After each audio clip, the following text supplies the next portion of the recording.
வாங்க சூப்பரான கேழ்வரகு அடை தோசை எப்படி செய்கிறதுன்னு பார்ப்போம். அடுப்பு ஆன் பண்ணிவிட்டு பேனில் 2 ஸ்பூன் எண்ணெய், 1 டீஸ்பூன் கடுகு, 1 டீஸ்பூன் உளுத்தம்பருப்பு, 1 டீஸ்பூன் கடலைப்பருப்பு ஆட் பண்ணி பொன்னிறமாக வறுத்துக்குங்க. பொடியாக நறுக்கின இஞ்சி, 10 பல் பூண்டு பொடியாக நறுக்கினதை ஆட் பண்ணி நல்லா அதில் இருக்கிற பச்சை வாசனை போகிற வரையும் வதக்கிக்கலாம்.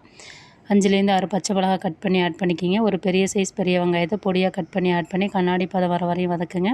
1/4 கப் கேரட், துருவிய கேரட் ஆட் பண்ணிக்கிங்க. கொத்தமல்லி இலை சிறிதளவு, கருவேப்பிலை சிறிதளவு சேர்த்து 2 நிமிஷம் வதக்குங்க. உப்பு, பெருங்காயத்தூள் சேர்த்து இப்போ ஒரு பவுல் எடுத்து ஒரு பவுலில் 2 கப் கேழ்வரகு மாவு ஆட் பண்ணிக்கலாம். 1 கப் அரிசி மாவு ஆட் பண்ணிவிட்டு ரவா 3 ஸ்பூன் ஆட் பண்ணிக்கலாம். சுவைக்கேற்ப உப்பு ஆட் பண்ணி 3 கப் தண்ணி ஊற்றி கரைச்சிட்டு இப்போ நம்ம வதக்கி வச்சுருக்கதை ஆட் பண்ணி நல்லா கரைச்சி 1 மணி நேரம் ஊற விடுங்க.